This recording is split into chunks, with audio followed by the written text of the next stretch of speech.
Hello and welcome to Lightways with me, Anna Isabel, and Joy of Joys. My guest today is Steven Forrest. You are back. Hello, Steven. Yes, it's great to be back, Anna. How are you doing?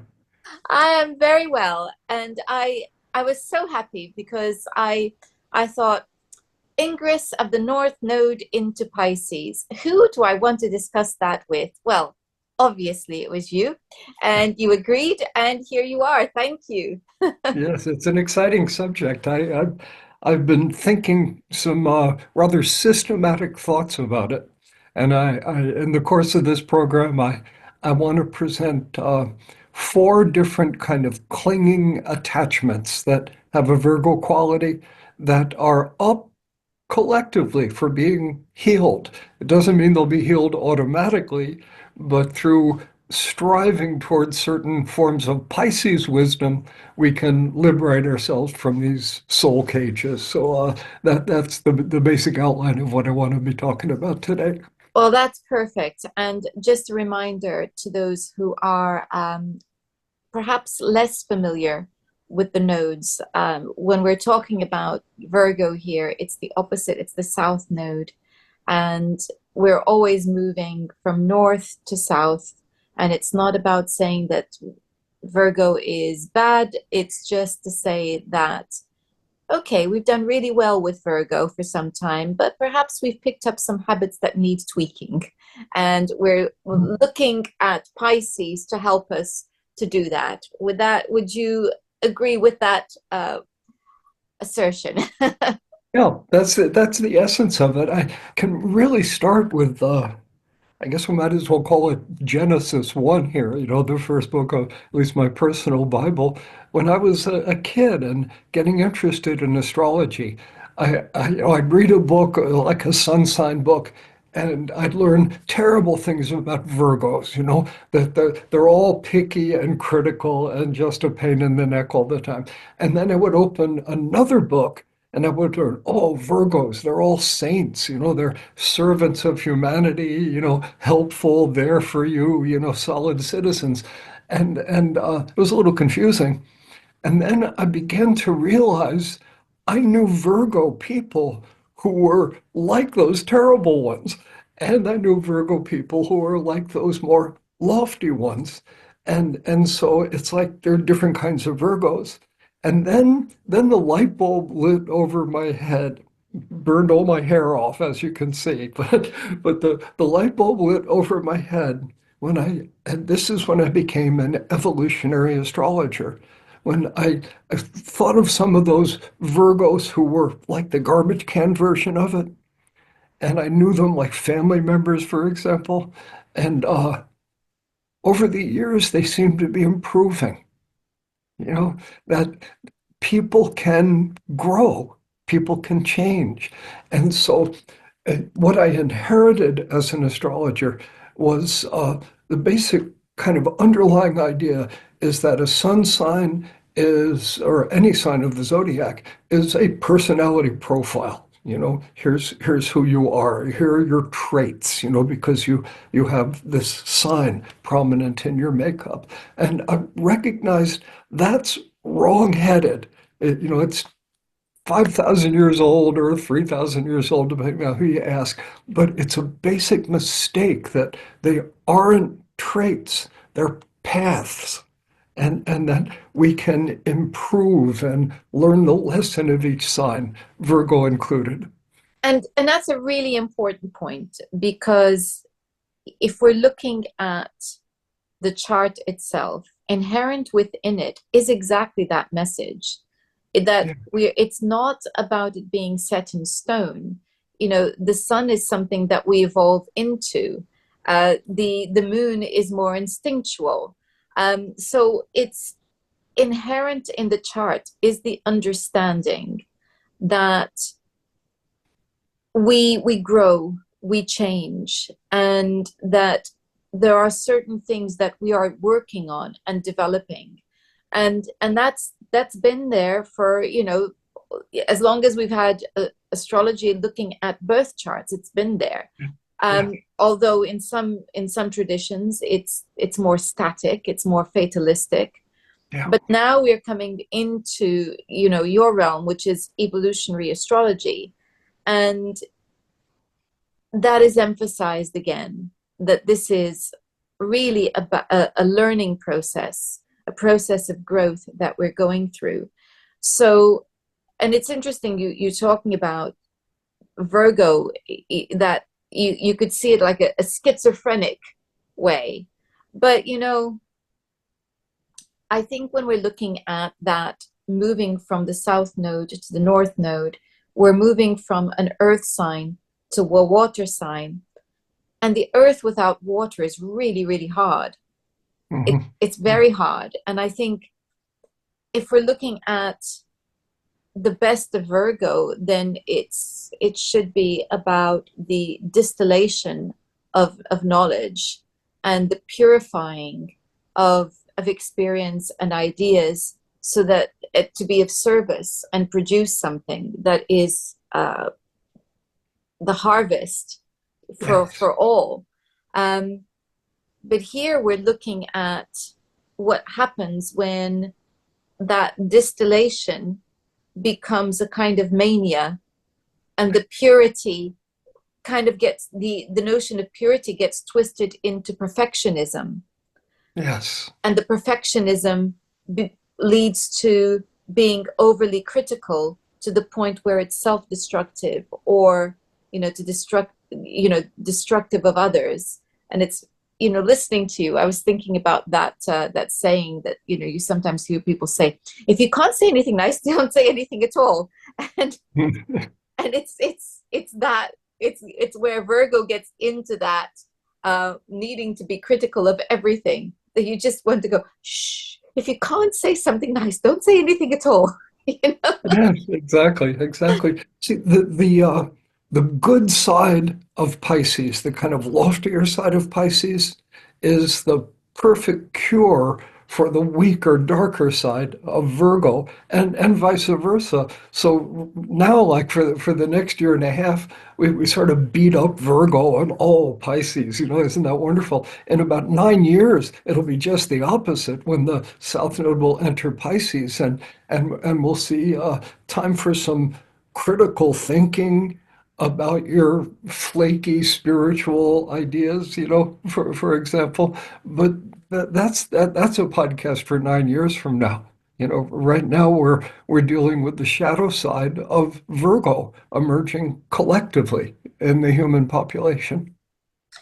You talked about letting go, the need to let go, which is obviously a very Piscean um, mandate, I think. Yeah. Yes. I would say. Um, what do you feel is that we collectively are needing to let go?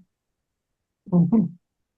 I have some pretty rigorous thoughts about this. As I mentioned right at the beginning, there are four very specific categories of, let me say, Virgosis, the kind of disease side of Virgo. I'd like to go into some detail about all of them, but every one of them is based on one basic kind of really neutral principle about Virgo.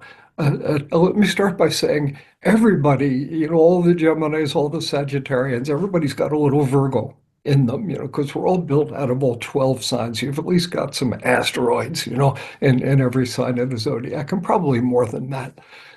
So here's a universal Virgo experience that everybody has had. You walk into a room in your house and you think, oh my God, this room is a mess. It's a Virgo moment. And built into it, and this is the key, this is the heart of the archetype. The comparison of the ideal with the actual. So here's this room as it should be if I were a better housekeeper, and here's the room as it actually is. And as soon as we perceive that tension between what should be and what is, a kind of discontent arises in us. It's an uncomfortable feeling. And at that point, we have a few options, you know. Obviously, the virtuous thing I would point to right away is let's clean the room, you know, which is a good idea. It is a good idea. We'll get back to that one in a moment. But there's also part of us, maybe even you, Anna, you know, has this experience and says, let's close the door and pretend we didn't see that, you know. It's just human, you know, to sort of deny it. But it niggles at us, you know, it kind of bothers us, even if we're not thinking of it consciously. Now, obviously, cleaning the room or cleaning up our own act, you know, getting serious about who we are humbly and clearly and working on ourselves, roll up our sleeves and evolve. You know, that's the higher ground. Turning away from it typically leads to feelings of self-criticism, self-loathing, self-punishment, which are part of the darker side of Virgo. But let me take this one step further for the sake of completeness. It can get pretty crazy with Virgo energy. So I walk into the room, start cleaning it up, and I realize, you know, we should wash the windows. And, you know, and the paint in this room, you know, it's been a long time since it was repainted. I think I'll repaint it. I think I'll scrape off all the old paint and you know get to work on it and could use some new furniture. And you know, like when do we ever get to perfect? And the answer is we never get to perfect. And so there can be a kind of neurotic energy. And so this sort of excessively driven response to Virgo, you look at it carefully, starts to look like the shadow because built into it is the idea that I will never get this room clean enough. There must be something wrong with me. And so loving oneself, accepting oneself is really a bottom line in any healthy response to Virgo. I think, you know, there's so much there. And the first thing that you said, which is really important, is you use the word ideal, the Yeah. tension between the ideal and reality. And that's something that we might actually, those are words we might use with Pisces because of the Piscean tendency to wear the rose-tinted spectacles and to idealize. And it is very, you know, likely that it's the Piscean impulse that's going to look at the room and close the door and run away. Um, Yeah. but I've always said that Virgo is highly idealistic. It has to be because if the aim, you know, it's Virgo is the virgin, it's the purity. The desire to purify has implicit within it the an ideal because you can't be reaching for perfection if there isn't an ideal. So really we're looking at two sides of the same coin as always with the Yes. opposites. And so it's very important and as you and you know that clearing up the room as you say it's where it gets neurotic and typically you know a Virgo will look at the room and find it to be a mess and somebody else will walk in and say it's perfectly fine. um, it's what is being the statement is about the lack of perfection or the fact that it's not perfect. So Yes. it's not a mess. It's Yeah. the what's the word I want? It's the loss of context. Yes. It's Yes. loss of context. It's the loss of measure. It's out of proportion. That's what I wanted to say. Yeah. It's a judgment that is out of proportion. To Mhm, mhm. call the room a mess when well, okay, there might be a little bit of dust. Maybe it's not been dusted for a week. And, you know, maybe there are places where because it's high ceilings, there might be a cobweb. But to walk Yeah. in and call it a mess is completely out of proportion. And somebody else Yes. would walk in and go, oh, isn't this pleasant? And Uh-huh. that's what Uh-huh. we're talking about is where it's got out of proportion now. when Yeah, the person I love can't this. when the person can't actually see that this is a perfectly pleasant room and that the odd cobweb or two with a high ceiling is perfectly normal. Mhm. And, and that, yeah, okay, the windows might need a clean, but that does not make the room a hovel. Yeah, yeah, There's a exactly. difference. So we've got Virgosus is walking into the room, seeing one cobweb and feeling like you're the biggest pig that ever lived, turning it around and looking at Piscesosis, walking into a room that's a total pigsty and thinking, this is the room as God intended it. Everything is perfect. And sort of, the failure to think critically, or the opposite, the compulsion to be critical of everything. This is as profound as astrology gets, where we have these six oppositions, the six sign oppositions, the six polarities. And, they initially they seem very opposite. And then you realize your own words, they're different sides of the same coin. This is like an axis of idealization, our relationship with idealism, which has two shadows and And a happy midpoint. and one is coming from a water perspective, and the other one is coming from an earth perspective. Yeah, yeah, exactly. So Virgo is all about being pragmatic. And if we're talking about the distillation um, of ideas, of concepts, of then or of experience, I think actually being an earth sign, we must use the word experience, the distillation of experience.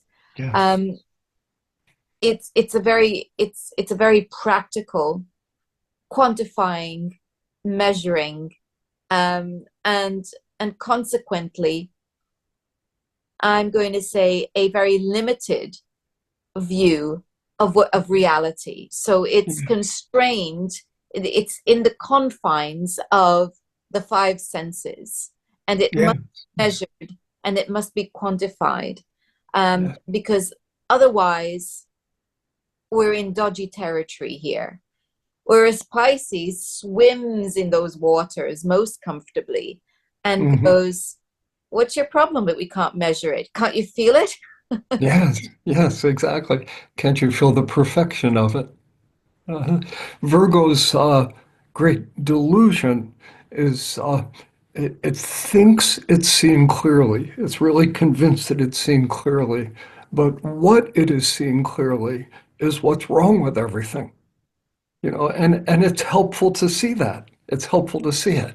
But the rightness of the wrongness, if you can even follow that, that's more Piscean. When I say the rightness of the wrongness of things, I'm guessing a lot of people out there in your audience hear those words and emotionally, they kind of get it. Feels right. That's the water part of them. There can be a rightness in the wrongness of the world, and yet logically, the earth energy in us. What did he just say? The rightness of the wrongness? That doesn't make any sense. What's wrong? What's wrong with this Stephen Forrest character? And the cool thing is that both of these perspectives can potentially be productive. We can learn from both of them. Indeed, and just listening to you made me think so many things that I'm now trying to remember them all. It's oh, that was it, that expression, um, perfect in its imperfection. Yes, yes, yes. Because what we're doing is we're allowing for for growth really, and it's to accept that things are not perfect Mhm. and to allow for growth to happen. And I think that this is where if I call it the pathology of Virgo, can get stuck in feeling like unless something is not perfect, then it has no value and it has no worth, including me. And I have plenty of clients. And right now I'm dealing with youngsters who have got into and they've got strong. One of them is a lunar Virgo, and the other one yeah, is a Virgo. So I've got two young women, actually adolescents, who are absolutely torturing themselves over not living up to their image of perfection. Yes, yes. And I, I jokingly remind them that perfection's highly overrated, because were you to reach it, what's there left to do? Yeah, yes. I love your statement, perfection is overrated. You know, that's again a very there's a very Piscean kind of understanding of the universe built into that. And when we're on that Piscean wavelength, we smile, we feel happiness. You know, it's that seems like a secondary observation, but it's so important. You know, this Piscean idea, which is the cure for the dark side of Virgo, the radical acceptance of everything as it is. You know, that's kind of Pisces in the mind of God. I doubt humans ever get there, but it's the North Star, you know, absolute surrender, absolute acceptance, dissolving into, I guess, really the ultimate word is love. I love what is, including myself and you and everything. Donald Trump, you know, good luck, right? Um, the words you use, radical acceptance, Yeah, that's those are such Piscean words. Again, it's to accept the imperfections of the world, yeah. because single-handedly we are not equipped to fix all of them. And in any case, what we see as imperfect may be actually just right in that moment for that person at, Hmm. in that place. So it's the context as well. And we are not omniscient and we can't see everything. Yeah. So our judgment of what is right is always going to be flawed, because we cannot see the full picture. Even where we could rise above and see a bigger picture, we're still not seeing the whole picture because we are not gods. And Yes. so this is, and I don't know whether this is one of the four things that you had in mind, but it's a kind of letting go of judgment, isn't it? Yeah. That's on the list. Yeah. Yeah.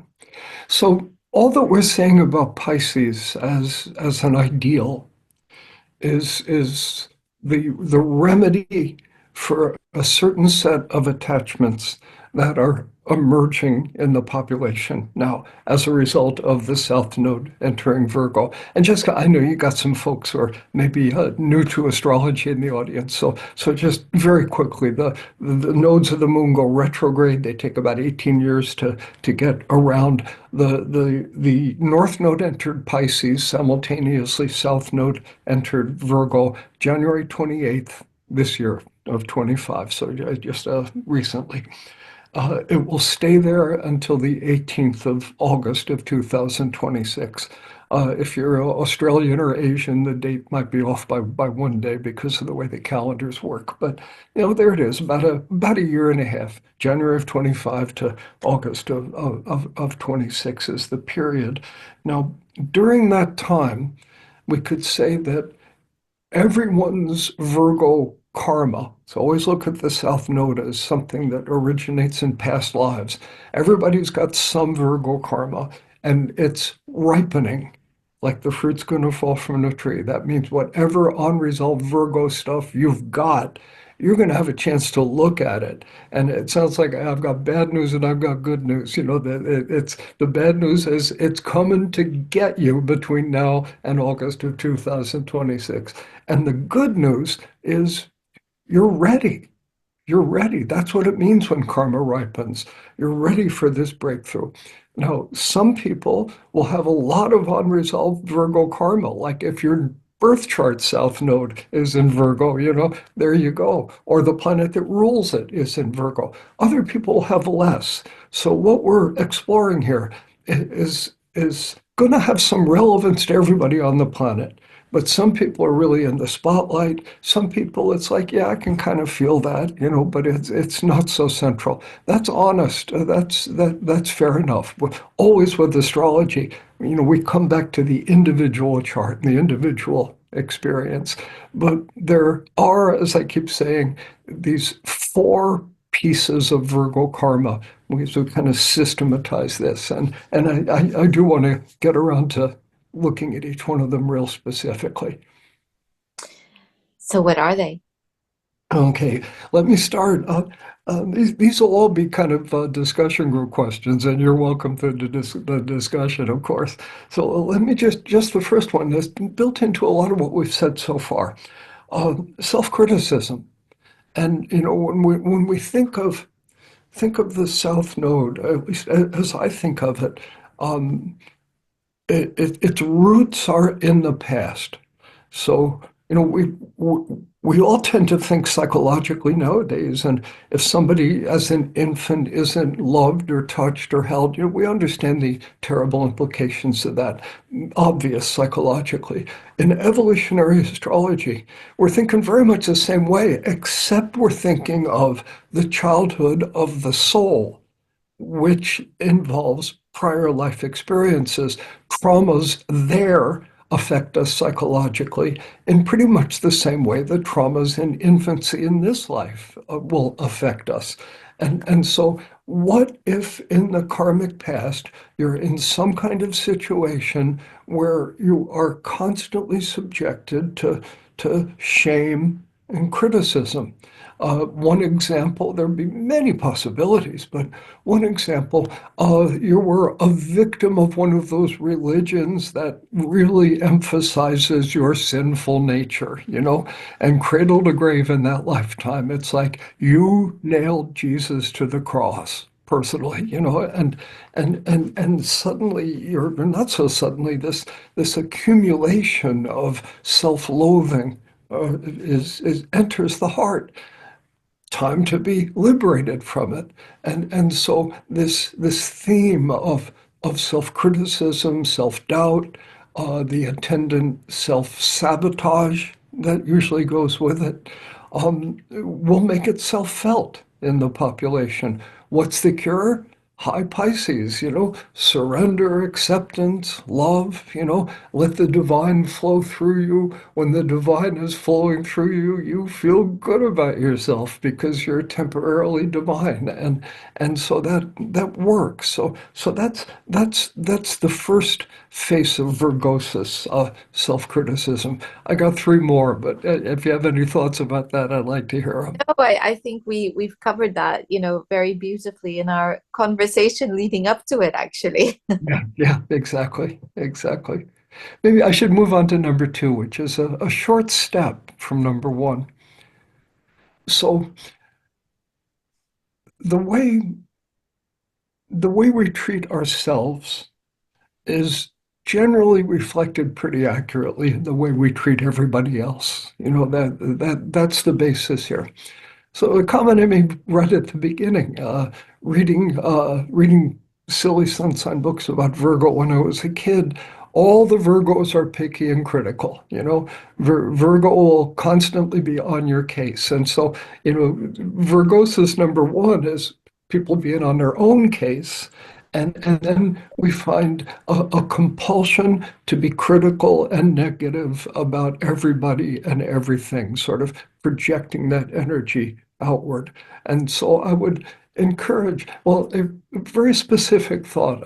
I used to do a fair amount of marriage counseling, and there was a couple where the woman couldn't talk to the man for 5 minutes without saying something critical or corrective to him. And he was soaking it up in a really poisonous way. I felt sorry for this guy. He just believed everything she said. He's a Libra, she's a Scorpio. You kind of get the picture there. And the marriage was getting into some difficult times. And I challenged her. I talked about what I saw, and I said, as an experiment, see if you can go a week till we meet next time without saying anything negative to him. Just out of curiosity. You can think it, but just don't say it. And of course, she agreed. She totally got it. I respected this woman. She knew what I was saying, and she comes back sheepishly the next week. Her resolution lasted. It didn't last the drive home. Because her compulsion to criticize was so strong, and that that's how this would feel. Because the South Node, whatever sign it's in, it's nothing but a habit. It's just a deep-seated, reflexive, instinctive habit, and it's not doing us any good. And so this criticism or this compulsion to see what's wrong with everything, there's a big piece of it right there. That's really the second one. Yes. And yeah. Again, it's that need to fix, the need to make everything perfect. And Yeah. I'm going to go slightly off topic here, um, without going off topic completely. But it's because you were talking about relationships, and you happened to mention that the man in question was Libra. But in the back of my mind, there was a question I wanted to ask you, and although I was going to wait, I think the time is now. We can look at the nodes as we are, looking at the south and understanding what we're needing to let go, and letting go is such a Piscean thing, which is why we're talking about this. But we're coming off the back of the nodes being in Aries, Libra, Yeah. and I guess I'm playing with this idea. I'm thinking about the cycle that we are always undergoing, where we're moving from one sign to the other, which means that there's a shift of energy, a Yeah. necessary shift of energy, because we're coming from one to the other. And obviously, we're used to going forwards through the zodiac and starting at Aries and ending in Pisces. But this is different. It's the other way around, because we're dealing with the Yeah. nodes, Yeah. and we're coming off the back of Aries, Libra, and coming into Pisces, Virgo. And I'm just curious as to the context, because I think maybe what I'm saying is that the sign that the axis that we have just left provides a context in which this new refinement of Virgo to Pisces is happening. Yeah. And I just wonder whether you have any thoughts on that context. Yes. Yes. For one thing, to me, it's impossible to understand the dynamics of the nodes without recognizing that the past lives on inside us. And when a planet, or in this case, the nodes, are retrograde, the mean nodes are constantly retrograde, there's a sense of something moving into the past, going back into earlier degrees. So implicit in the actual physical motion of the lunar nodes is this just hit you over the head reference to, the past is not dead, it's not even past. It lives on in the present. And so there's a piece of it. And then Libra South Node, behind us now, um, a lot of karma about the negative possibilities, that's always the South Node, that are inherent in the establishment and maintenance of relationship and the keeping of peace within relationship. There's Libra. And so I would imagine just a tiny little scene from life. I think of that man and woman I was just referencing, him a Libra, and she criticizes him perhaps excessively or unfairly. And to please her, to keep the peace, he pleads guilty, mea culpa, even if he doesn't feel that way. But it's not worth a fight, it's not worth a fight. And what a slippery slope that is, as he is conditioned by those interactions and the conditioning bears poisonous fruit in the form of Virgo energy. Again, going backwards, shame and guilt. She tells him he's no good for a year and a half, and it sinks in. And pretty soon he's thinking, I'm no good. He doesn't even need her help to think that way anymore. So that would be an example of this flow. I like that.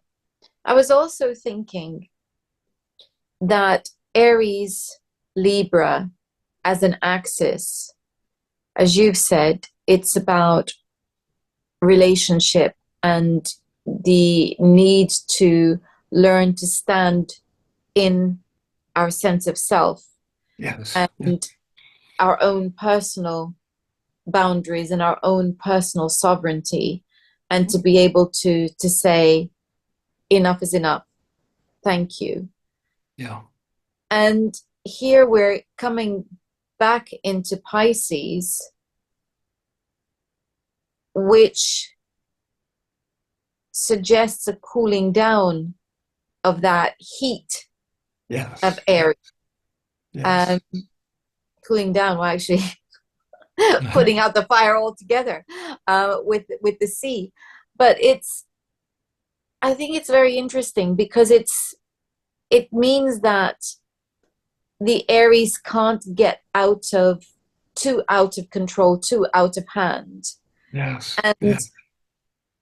because now we've got this dissolving and the kind of feeling of, okay, well, that's good, that's true, it's all good, but we need to be more accepting. Yeah, yeah. Have a strong image to basically to echo what you're saying. This is uncomfortable to say, but it's realistic. So Aries energy. Um, have a friend who is diagnosed with some aggressive form of cancer, and she fights a warrior battle, to conquer the cancer. She keeps the faith. She's courageous, she's stands up for herself, gets the right medical care, stomps her feet in the doctor's office if she needs to, and just generally, struggling to stay alive, do not go gentle into that good night, rage, rage against the dying of the light. And she just embodies Dylan Thomas that way. And it's beautiful. And then the cancer is clearly winning. And she accepts that. She sees, I fought this good battle, but I am going to die. And she illustrates Piscean surrender and acceptance. And that's noble too.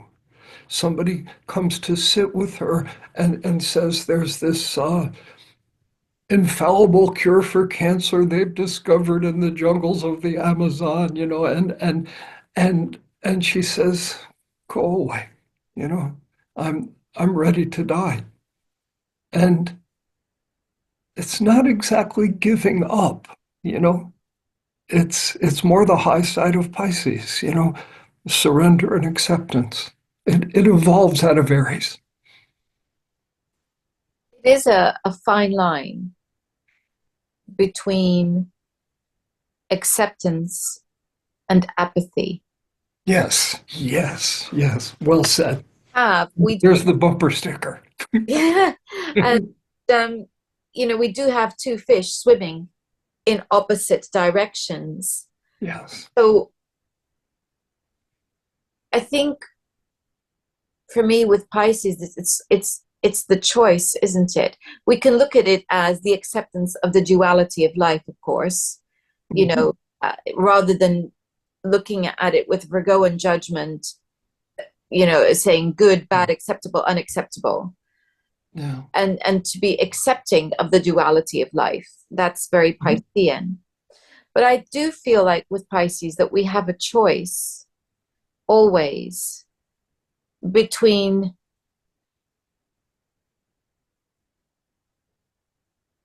being realistic and accepting of reality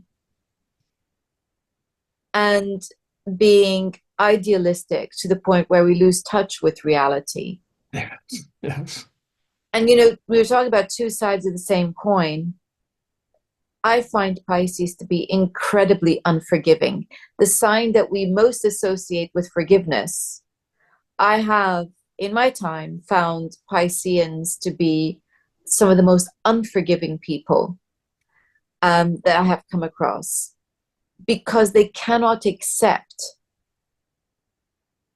that reality doesn't always fit into their fantasy or their ideal of Yeah. Yeah. what you should be. So we're back to the two sides of the same coin. They're looking at it in a different way to Virgo, but it's the I expected you to be my savior, Mhm. Mhm. and you have failed miserably. Yeah. I am so disillusioned. I can't even look at you, let alone accept your Yeah. imperfections. And Yes. so it's interesting coming back to that, two sides of the same coin, and the two fish, and which one are we going to choose here as we come off this Aries Libra axis? Mhm. Mhm. And And jumping right in, forgive me, if somebody is a Pisces, you speak of the unforgiving Piscean people, and I've got to grab onto that. I agree. And if you're a Pisces, you're learning about Pisces, which means you weren't born knowing everything you need to know about it. Maybe you had a start, but there's so the failures and imperfections on the Piscean road are something we accept. It's natural. You're in the sixth grade. You don't already know the seventh grade lessons. It's okay, but that's the process. And then on top of it, Pisces is, as a water sign, enormously sensitive. So it's like, how much does something hurt? Like how much does betrayal hurt? Everybody knows it hurts, but to know how much something hurts, we have to know the something, the source of the pain, but also how sensitive the person is. And the more sensitive we are, the greater the pain, and thus perhaps the more challenging the forgiveness. It all sort of fits. it's the dream as well, the loss of the dream, the shattering of the illusion, the Yes, exactly. so For, pain. to be disillusioned, disillusionment has to start with illusionment. There's another bumper sticker. Yes, indeed. And that's why I was thinking about the two fish, because this is, I think, perhaps what we are going to be challenged collectively Yeah, to, yeah. to deal with. Um, which fish, which direction, which direction are we going to swim in? Is it Exactly. the direction that is one of acceptance and forgiveness ultimately, Yeah, yeah. I'm or having a moment of Capricornosis here, which it comes naturally to me, and it's still two more pieces of the puzzle that I feel the need to talk about. It'll just haunt me for the rest of the day if we run out of time, and I've left your audience we wondering. can't have that, Stephen. It's so much fun to talk with you. I could see all these rabbit holes we could go down and learn from each other. But let me put one more of these kind of Virgo South Node attachments on the table that I think will be emerging. And in every system of astrology, Virgo is represented as the servant. And there is a really beautiful side to that, the Virgo hunger to be helpful, to be good at something that's of practical use to other people. It gives Virgo tremendous joy. Competence is a good Virgo word, reliability. But every front has a back. And if you've got some servant karma, so to speak, that will be surfacing. What I'm talking about here is that humans have always tended to create hierarchical structures, where, somebody's the boss and somebody isn't. And if we are pressed into any of the more subordinate kinds of roles in a prior life, where we're under orders, our existence is under the thumb of another person. There are mild versions of this and terrible versions of it. We would invoke the familiar horrors of racism, sexism, ethnic prejudice, anti-gay prejudices, et cetera, where someone, often in a group, is held down. And if you live a life like that, like, for example, if you were a slave, like a house slave, born into it and died in it, many years later. And that habit of playing a secondary role, of not letting your potentials fully manifest, of giving away your power to someone else, that habit is established and has momentum. If that is true of you in terms of your unresolved karma, then that karma is ripening. And so I would encourage people to be alert to situations where they're playing second fiddle to a chainsaw, where they are taking orders from somebody who is not worthy of giving them orders, accepting criticism from people who are not accurate or helpful or well-intended in their criticisms, to be alert to that whole set of dramas where we find ourselves in a disempowered role. And, it's time for that to end. There's the third toxin that is emerging in the human population. So if we're looking to Pisces as an antidote to that, how does that work? Surrendering to your own divinity, to your own greatness, not accepting a self-definition that involves such limitations. I sound churchy here. You're a beloved child of God, so get used to it and act like it. Exactly. I think that is exactly what I would have thought or said.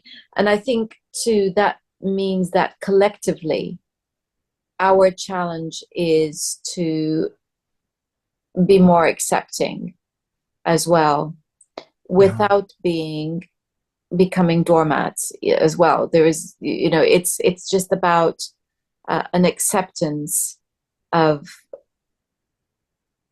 what is, Yes. without becoming, as we've said before, apathetic as well. So that's the Piscean side of it. So what is the next one? The next one, yeah, my last one. Um, in a single word, it's worry. Just worry. So we have a fantastic plan. Let's say we're real excited about it, but of course it may not work. There are unforeseen possibilities. So it's good to have plan B. No matter what we're doing, it's good to have plan B in our mind, just because of Murphy's Law. If something can possibly go wrong, it will, which is, of course, not accurate, but kind of a practical way of thinking. So plan B, and that's sane. I might draw a distinction here between two words before I go any further. One word is worry, the other is concern. Concern is helpful. Concern means let's have plan B. Worry, well, here's worry. But what if plan B doesn't work? We better have plan C. But plan C could fail. Then I better plan D.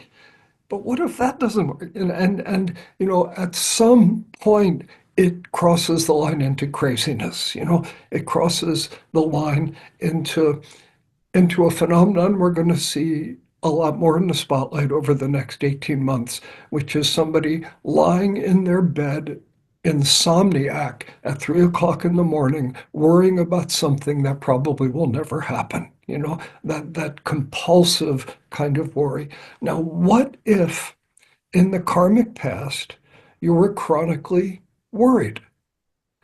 Maybe you were chronically worried for good reason because life is sometimes scary and unstable, and a lot of karmic stuff is like they're like a reaction that was sane at the time but established a kind of momentum in us, and now in our present circumstances it looks crazy and we feel crazy, but in fact it's just a habit that made sense. Like you're living in a culture, you have 7 children, always on the edge of famine. You should be worried. You naturally are worried. What if that's not your situation now, but the worry is carried forward? And so this sense of a surfacing of just a fussy, tense worry and fear. This is another face of unresolved Virgo karma. Now, tying it in with Pisces, it's like you might start out by saying the the mother of all worries, the great Satan of worries is death, death itself. We could die. Ask Pisces about death. It's no big deal. Everybody dies, lots of times. It's perfectly safe. There's nothing you really have to worry about.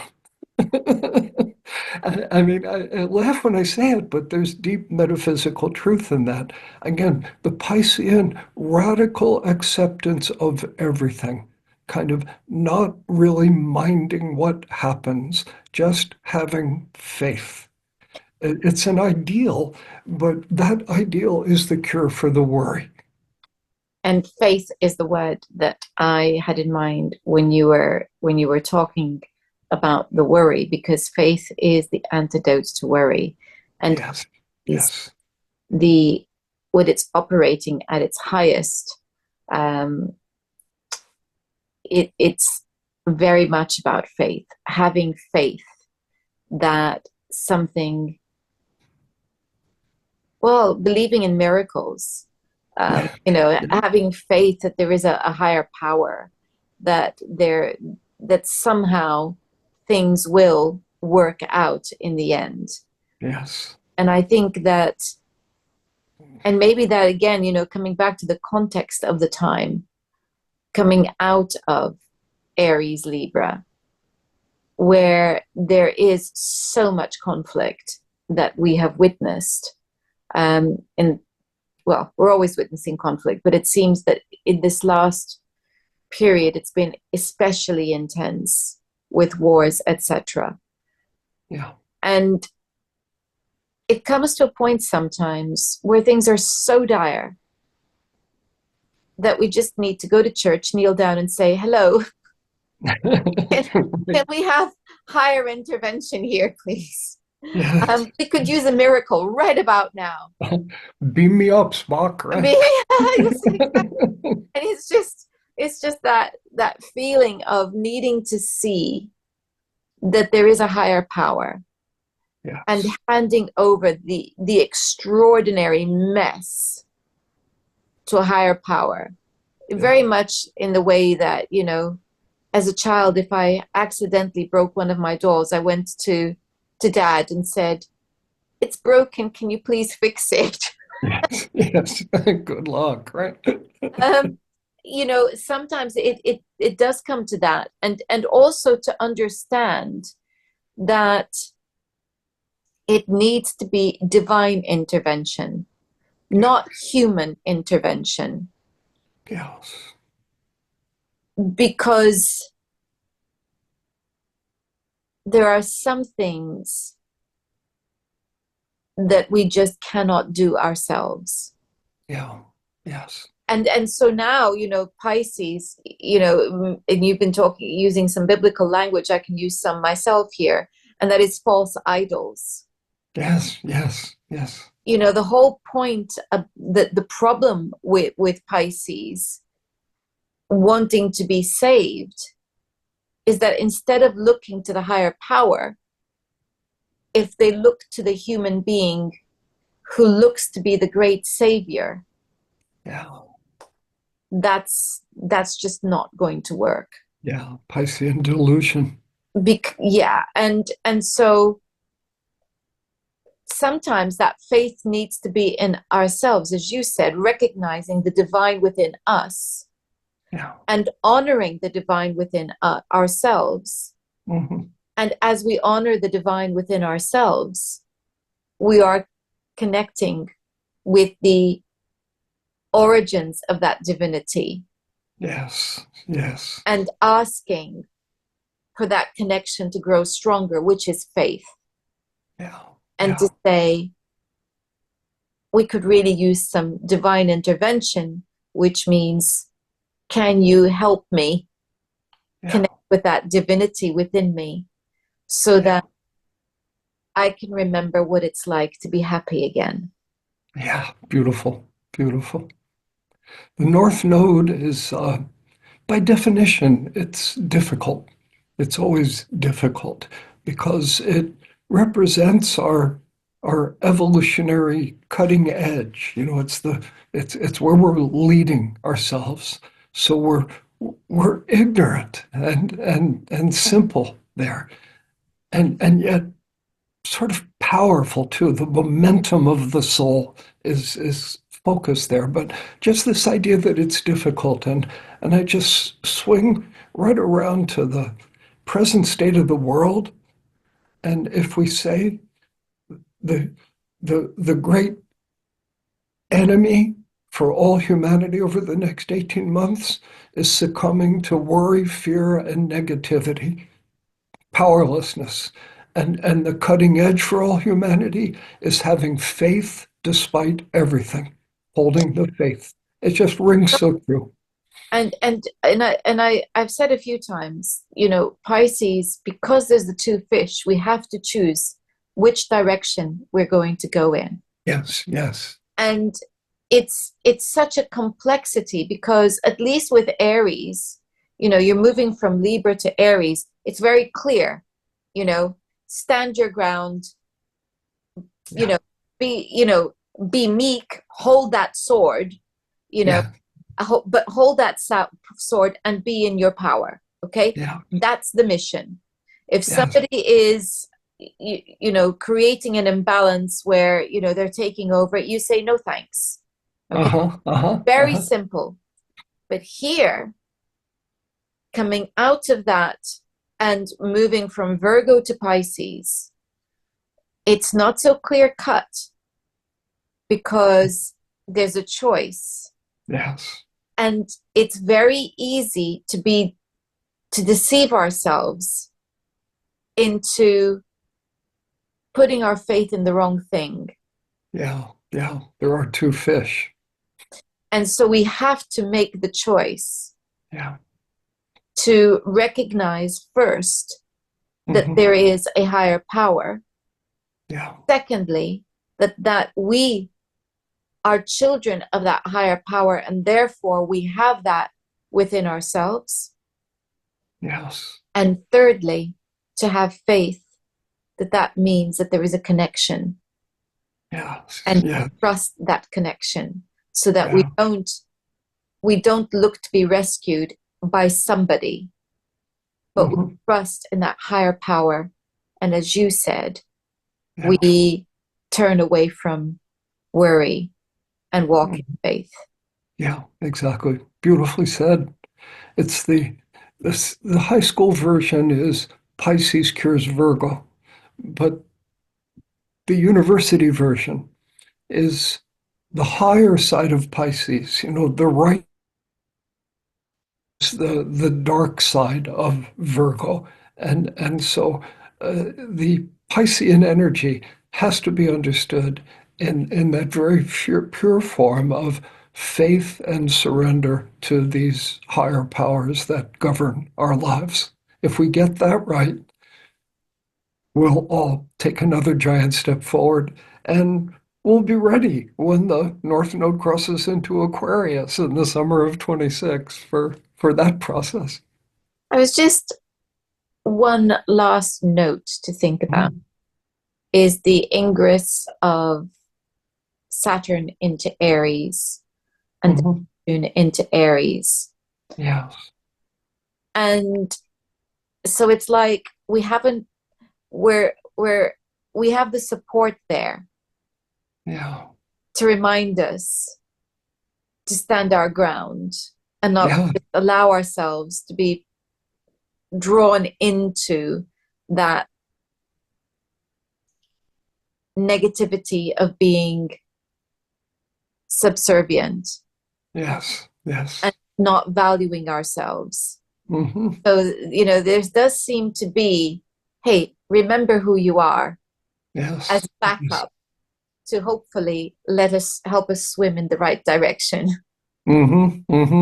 This is a huge, huge subject, and I know we're drawing to a close. So I'll just say Aries, the great virtue is courage. Neptune is spirituality. Saturn is discipline. The courage to be spiritually disciplined. That's what's guiding us as those two planets transition. Perfect. That's Hmm. perfect. And I couldn't I can't thank you enough for such a beautiful point on which to end. And may it inspire everyone who is watching Thank you. as It's been a joy as usual, Ada. thank you as we navigate these tricky waters over the next 18 months. Stephen, thank you again for your time. You're welcome.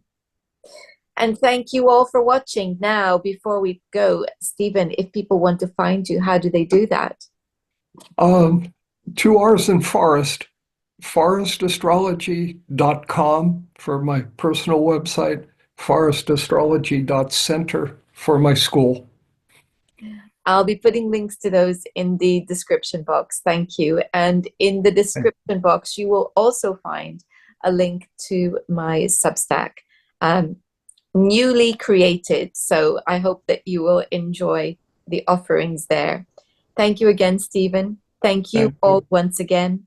And next time, we're going to be looking at astrology and counseling. Until then, goodbye. Bye bye.